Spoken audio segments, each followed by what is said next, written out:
Thank you very much.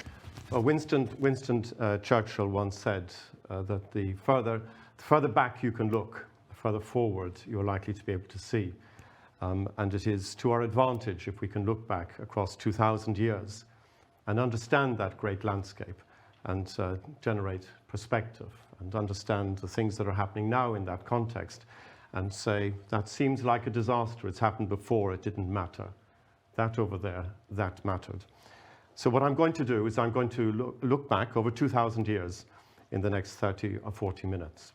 And I will start here and now, or broadly here and broadly now. This is the city of London. This is the centre of the city of London. We are looking at the Royal Exchange. This is the centre of what had once been a greenfield site and on which our predecessors, the Romans, built this colonial outpost. And they formed the boundaries of this city, which are still the boundaries of the city of London today.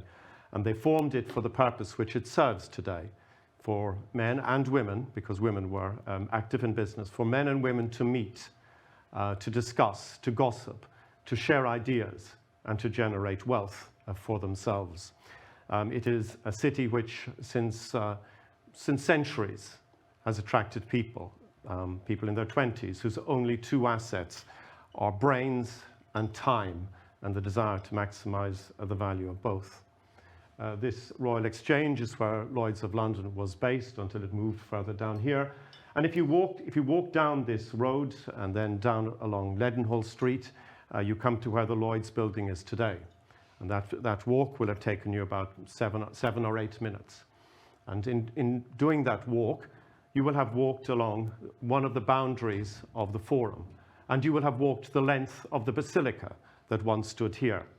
The finest and largest building north of the Alps, a building which rivaled St. Paul's in its size. On 2 floors, courts and offices in which men and women transacted business, and courts in which contracts were enforced, courts in which someone who had issued a contract and was now not fulfilling it had his goods confiscated and his reputation destroyed. You walk around it, you walk around Lime Street, then down back along Fenchurch Street, and you walk along the outline of the Forum. Street patterns which survive and street patterns on which people walk nowadays. This picture is taken at night, and it doesn't show the real asset of this place. It doesn't show the people randomly meeting each other, or by arrangement going to the pub or the restaurant or whatever to chat, to discuss, to become bored and think, no, we won't do business. Or to say, no, that is an interesting idea.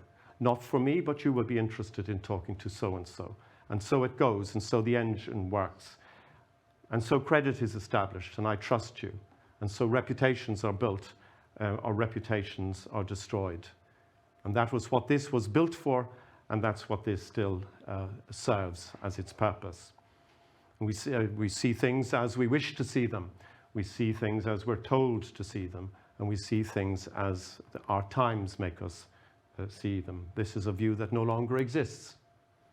Buildings have gone up further behind it in an extraordinary coming back into life, which hasn't existed since before the 30s. We see this life, or we see whatever it is we wish to see. And this building here is the Bank of England. Now on 2 stories since the beginning of the 20th century. And the ground story is Sir John Soane's design. And it was his finest building. Fine for the exterior, fine for what it changed to that footprint, and fine for the wonderful interiors. And when he designed that building and when it was built, he said to a painter, paint me a painting. Paint me what my building will look like when it is ruined. When this wonderful system of which we are a part declines like the empire did so many centuries before. We see things as our times tell us to see them. This is another view. This is an imagined view of Rome by Claude Lorraine, in which he has put together various buildings. And when we look at that, what we see is an idyllic landscape. It's quiet, it's peaceful, there are these great ruins, and that's not what our predecessors saw. What our predecessors saw when they came to this place in the 17th century and the 18th century was they saw ruins like we see, but they saw potential and possibility. Those coming from London in the 17th century looking at this were coming from a medieval city, and they saw something greater than what existed at home, and they saw potential. They saw other potential, because as they walked around the great Aurelian walls which encircled this space and still exist and still served defensive functions until well into the 19th century, they walked around a city which was largely empty space, but once had not been, once had a population of 1 million people, bigger in terms of numbers of inhabitants than any city then on the planet. And they read the surviving texts, and they saw other things. They saw a wonderful financial system, more impressive to them than it is to us, because it was so much further developed than what they had in the 17th and 18th centuries. We live in a creative time. We live in a time of great creativity. And this map shows 6 million little tragedies, 6 million coins that were lost, and 6 million little triumphs, coins that were found. These coins have been in museums for centuries. Where they were found and all the rest has been documented. And in the last few years, in a project, these museums sent to a central database the details of these coins from which this map is constructed. And what it shows is it shows a wonderful trading empire which extended way beyond the political boundaries of the political empire. So the boundaries are the Rhine and the Danube, and it goes on beyond that. It is noteworthy for a number of things. It is noteworthy, for example, of the number of coins found in Sri Lanka, in India, in Dubai, in Aden, along the Nile. And it speaks of one of humanity's great achievements, which was a transformation. In the 1st century BC, through that long century, this republic that had developed for so long was tearing itself apart in repeated civil war. Through great inequality that had developed as conquest had spread out and produced great riches for some, great ostentation, and a marked difference and a disruption of the old values. And they transformed themselves from an empire of conquest to an empire of trade. They had always traded, but predominantly conquest brought you the greatest wealth. They continued to conquer, but now it was predominantly trade. And they did things which furthered that. After the annexation of Egypt, there was common law there, law that was common across this whole zone. Someone in Italy or Spain who had an idea about a trading venture to India could more easily access and more securely access India than someone in those countries could in the 12th or 13th or 14th centuries. There was no need to take the journey that poor old Christopher Columbus took across the Atlantic. And there was no need to import pepper into London along the Silk Road. It could be done differently. If you go to the Grocers' Hall, it's a survivor of a medieval guild in the city, you will see their symbol. It's a camel. And the camel brought to them the pepper that came from India. And not in this trading empire. It came on ships.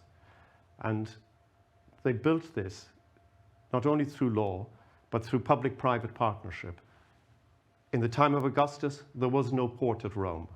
In Claudius, a new port. In the time of Trajan, it was doubled. And things could now flow more easily across this expanse of the Mediterranean. And these coins are found close on everywhere. And they were part of the great achievement.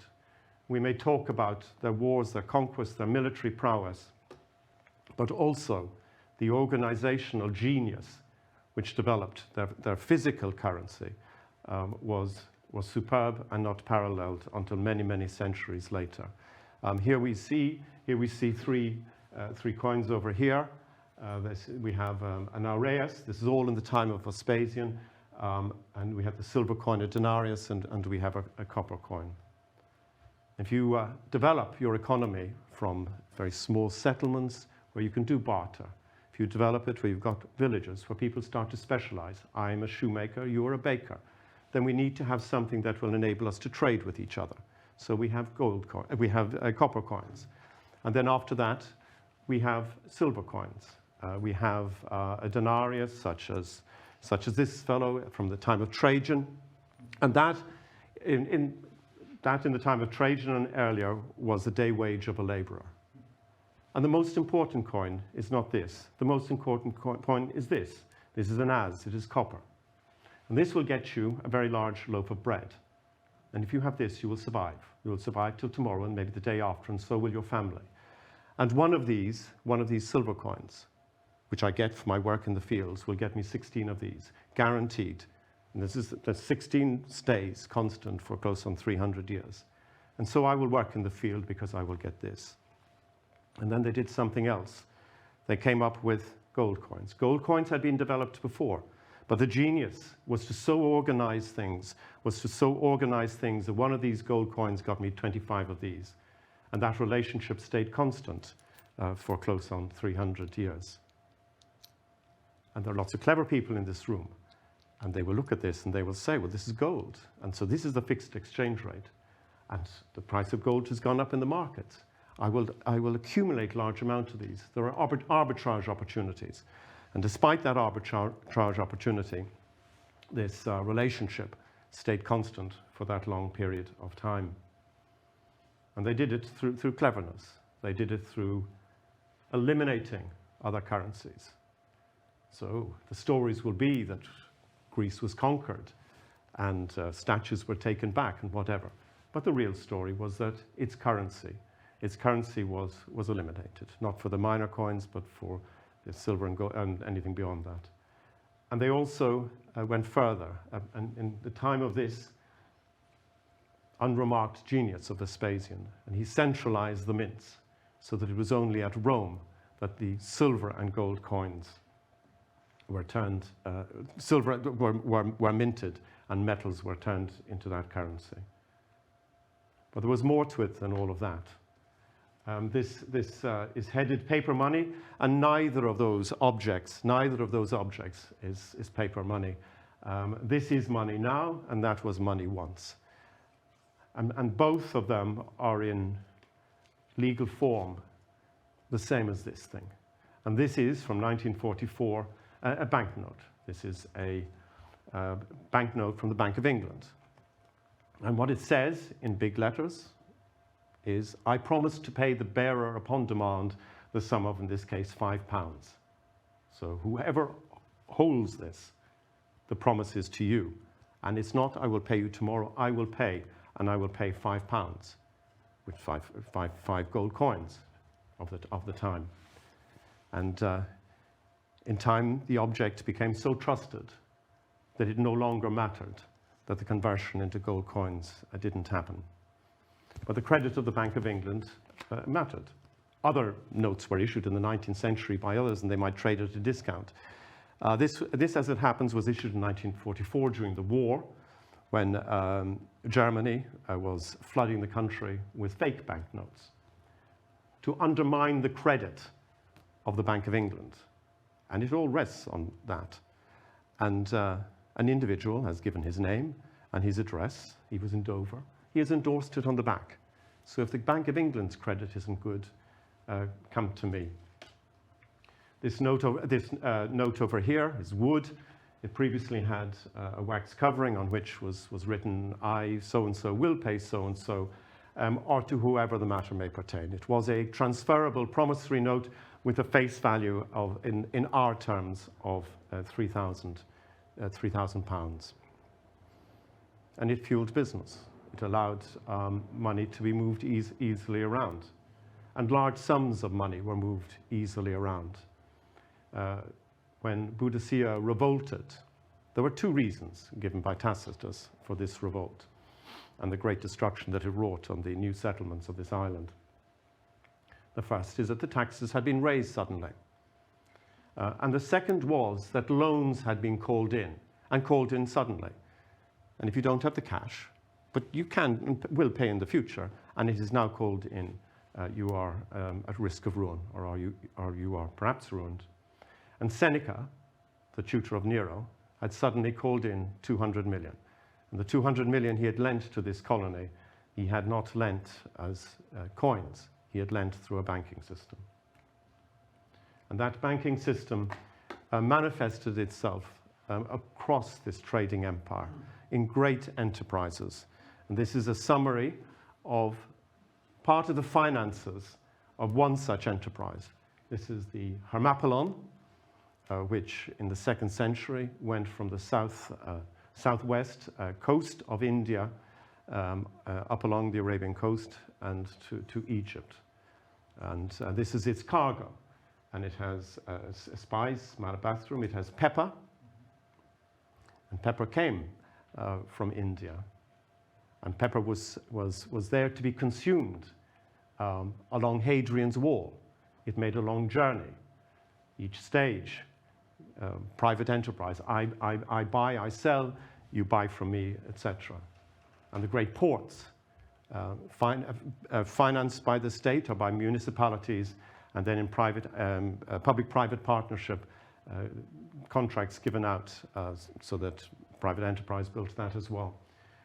We have perfume, nard. Nard is mentioned in the Bible. Mary Magdalene has a jar of valuable ointment, and she anoints the feet of Christ with that.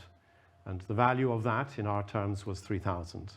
And that comes from a variety of the honeysuckle plant that grows on the southern slopes of the Himalayas.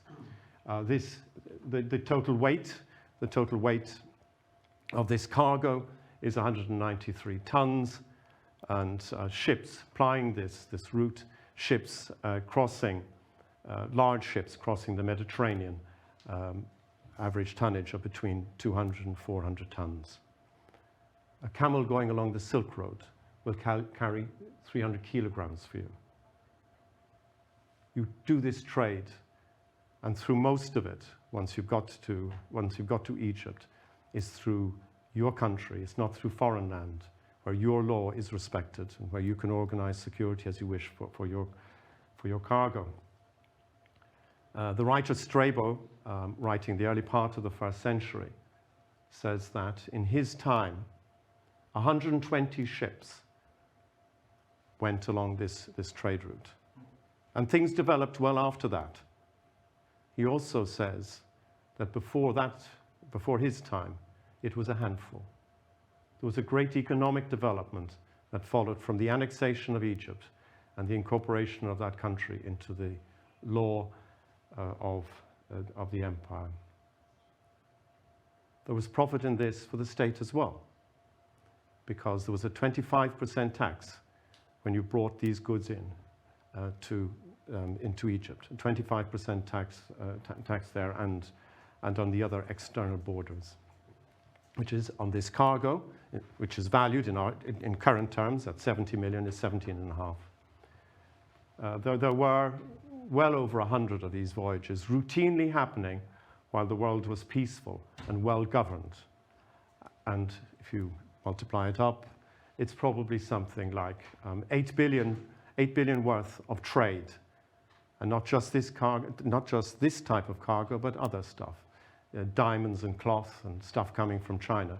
8 billions coming into the empire, on which the tax at 25% was 2 billion, which paid for more than half the army. But all of this depended on common law and on stability. And sometime towards the end of the 2nd century or the beginning of the 3rd century, the port into which this ship went collapsed. And it's well to remember that date, the end of the 2nd century. It financed the army. Other things financed the army. And the army was very important And the story of the army is also a story of transformation. Because the soldiers were paid a wage. They had not always been paid a wage.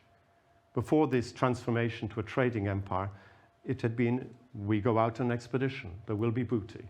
I will get a daily allowance, a stipend, but what I will get is my share of that booty. But from the time of Augustus, you are a salaried employee of the state, and you are paid in our terms, 7,000. Most of your salary is deducted to pay for bed and board and the like, and you're left with a balance. But the crucial thing, the crucial innovation, is at the end of your 25 years of service, you get a pension. And for the lowest of the soldiers, this is £90,000. And £90,000 is a lot of money. Nowadays, with £90,000, you can buy a farm of 10 good acres. And if you can farm, and you're good at it, then you can support yourself and a family and all the rest.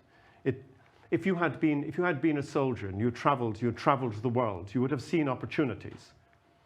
If you had business and negotiating capabilities, and if you had the curiosity to see what people are doing and the ability to learn from them, with £90,000 of seed capital, you could have set up a business and perhaps have funded another voyage of something like the Harmappilon. We think of Roman soldiers and we think of war, and they were great at it, and they were great at copying other people's things. They copied their ships from the Carthaginians and the sword from the Spanish. But if we think of the 1st century AD, most of the 2nd century, it was a time when there was war. There was war against Asia. There was a conquest of Britain. But generally speaking, it was a time of prosperity. It was a time of peace. And for most of that time, the soldier maintained order within the little villages of the towns. He was present in London in the barracks, just as in the 19th century he was present in the barracks near Buckingham Palace and in Hyde Park and so forth. I was doing a degree at Birkbeck, and my tutor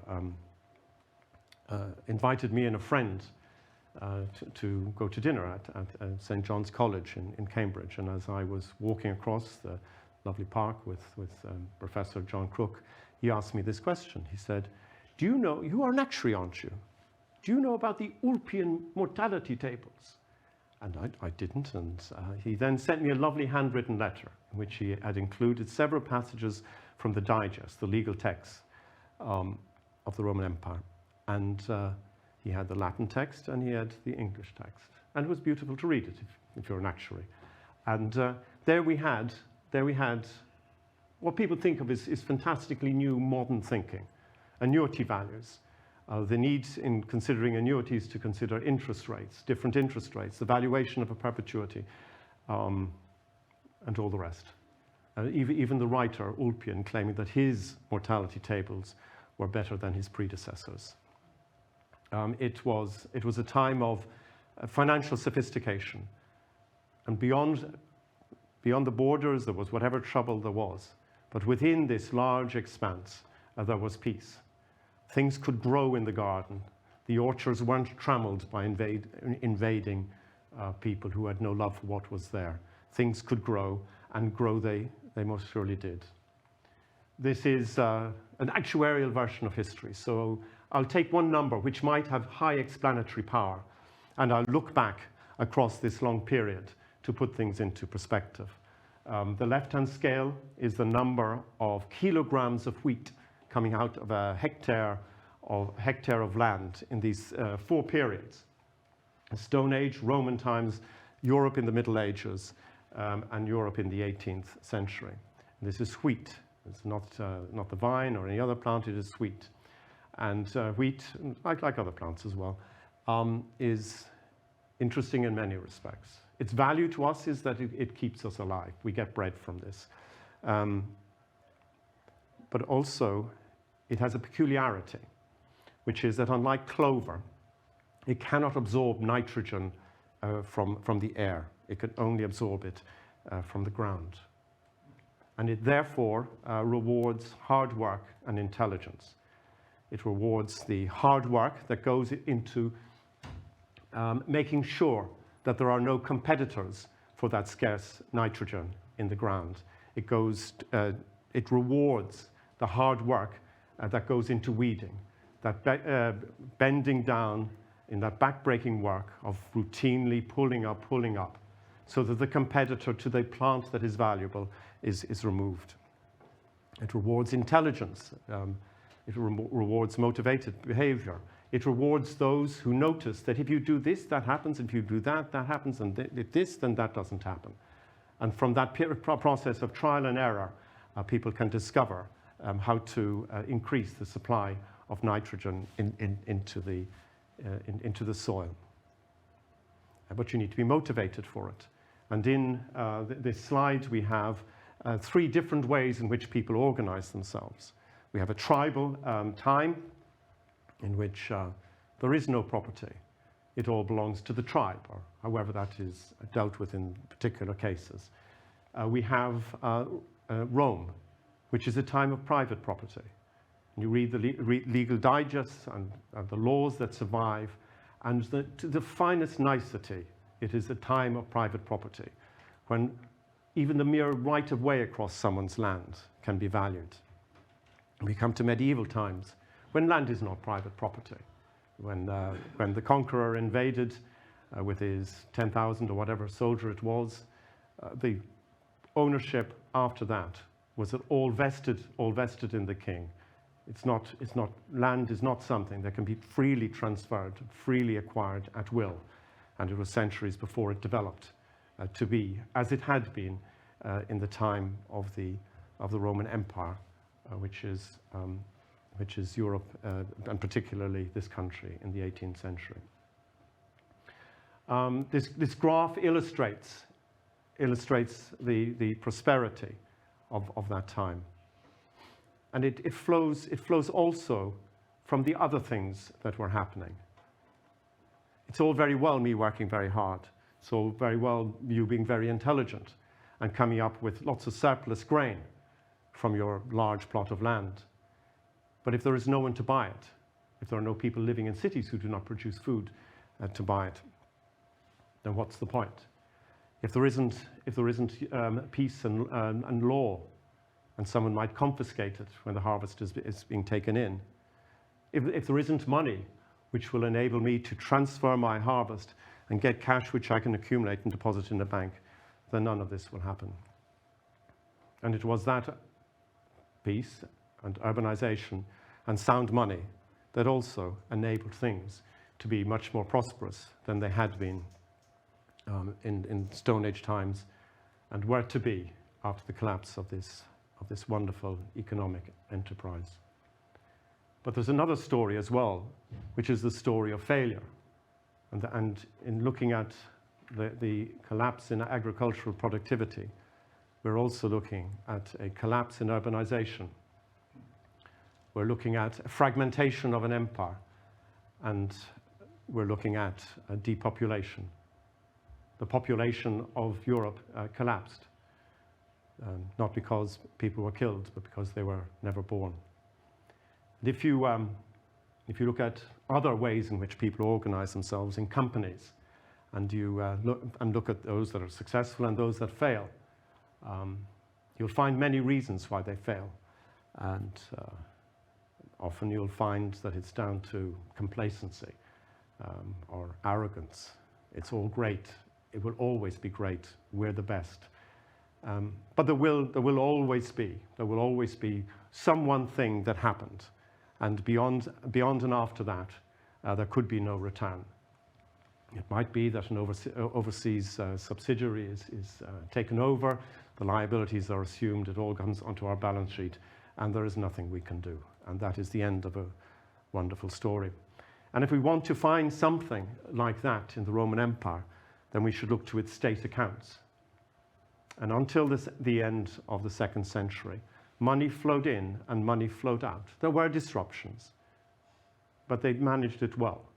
Money flowed in and money flowed out, and there was a little surplus or maybe a little deficit, but it was managed. And people knew it because they knew how their world worked. It all depends on us keeping this sound. And so it was, until it wasn't. This, you may not be able to see all the numbers at the back, but I'll call them out. Right over there, you have a dot, and that is the cost. That is the cost of the Roman army. So men and supplies in the time of Augustus. And it was just under 3 billion. And then you come to the middle of the 1st century, and there is an increase in the time of Domitian. It increases by not so much, but it increases.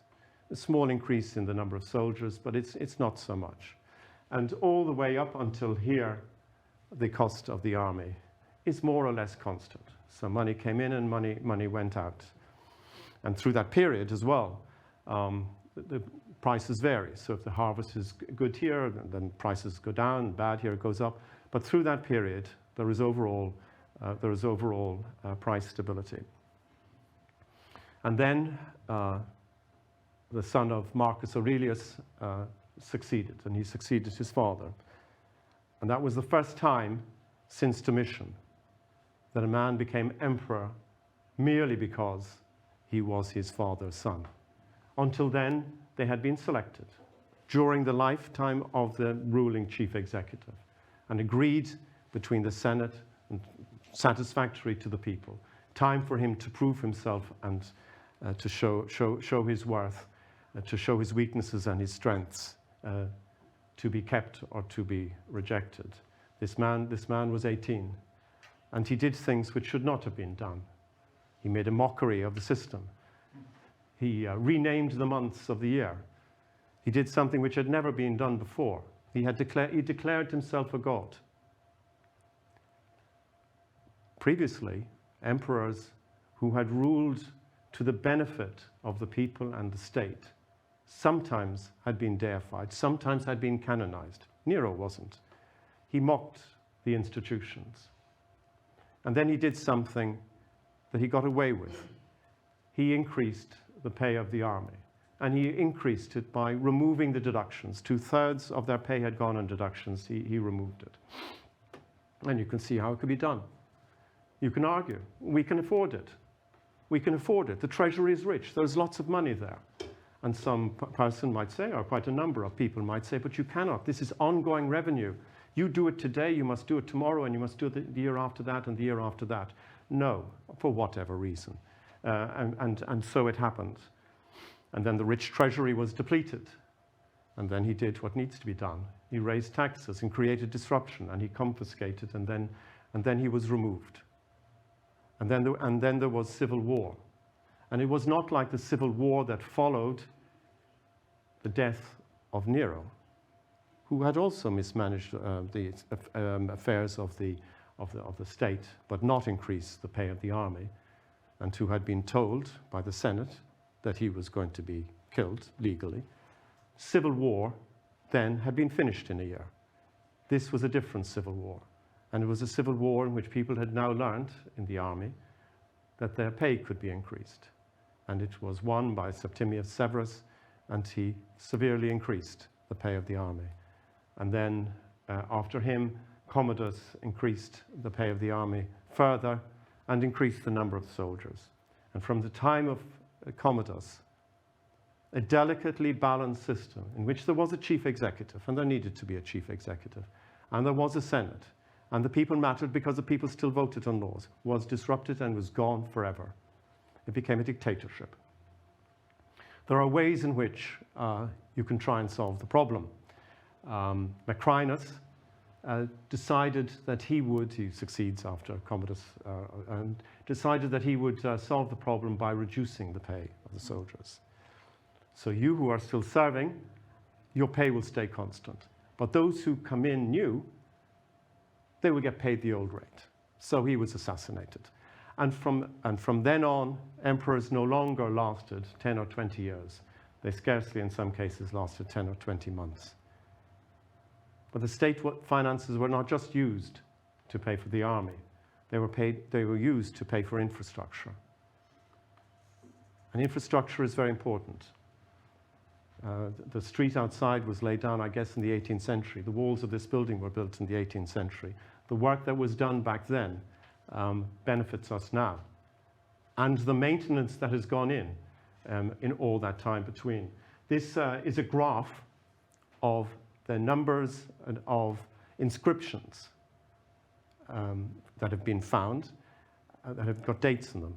And it shows how they increased in the time of Augustus, fall in the troublesome time to Vespasian, and increase up to the time of Septimius Severus. And then the number of inscriptions drops. And almost certainly because the state doesn't have the money anymore to build the infrastructure or maintain it. And in this new environment, when the trade to India has suffered a big, big drop, private individuals with wealth are more motivated to protect it than to invest it in speculative enterprises. But there are other ways to create money. And one of those is by undermining the currency. This is a denarius from the time of Trajan, and it's close on pure silver. And this is a denarius from about 250. And it's a shoddy-looking coin, and scarcely 10% of that is silver. If I take in these good denarii, chuck in a bit of copper or some base metal or whatever, I can sort of take in 10 million pounds worth of money, and I can shove out 11 million pounds worth of money. And so what happened then was it had always been debased to an extent, and it probably didn't matter as the economy was expanding and expanding. But from about here, it just goes on and on and on. And then it collapses. And when you get to 250, 260, that relationship between the gold coin and the silver coin is gone. And the banking system is gone. There are no references to bankers in the historical record for 100 years after this point. And with it, so much else went. And there is a monument, and it is deep in the heart of Iran. And it is a monument to a triumph and a monument to a terrible, terrible disaster. The man kneeling down is the Emperor Valerian, and the man on the horse is Shapur. And this commemorates the defeat of the Roman army, in which 70,000 soldiers were captured and enslaved, which is more or less the size of the British Army nowadays, and taken deep into the heart of Iran. And they were required to carve this because they were expert at that, and those who had captured them were not. And they were required to overcarve on older monuments a text in which Shapur celebrates his victories.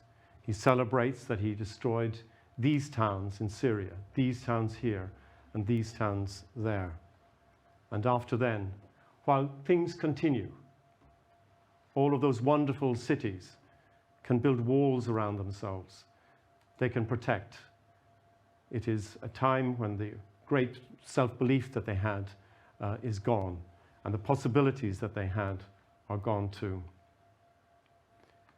In looking back over 2,000 years, we can ask ourselves what is progress. We can look at Rome at the first century with a population of 1 million. And that is 1 million people buying and selling, spending money, earning money, working in highly, highly specialized trades that you can only do in a monetary system, where your specialized work can be traded for something that everyone wants, which is a universal currency. Working as specialized silversmiths, working on just this particular part of a bowl. Working as a maker of eyes for statues. And it's difficult to imagine anything more specialized than that. And then it collapses, and we come to London of the 10th century. And we come to Rome of the 15th century, largely empty spaces. But in London of the 10th century, the street patterns survive. And later in the universities, and later still in the court of Elizabeth I, knowledge of what had happened before re-emerges and also survives. And the idea is that we could have a currency like they had before, influence things. And you can read the wonderful book written by the first Lord Liverpool, in which he describes the old currency. And he describes the weaknesses of their currency at the time, in the late 18th century. And he proposes measures which will enable, in different circumstances, in a different world, the recreation of sterling as a new world currency, sterling. And we go from that to our wonderful world of possibility and creativity, of an extent of achievement not seen before. As Winston Churchill said, if you can look back, and the further you can look back, the further forward you're likely to be able to see.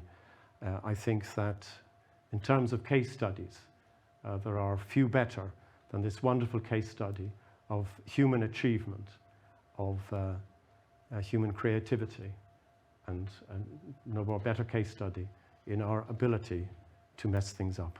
Thank you very much.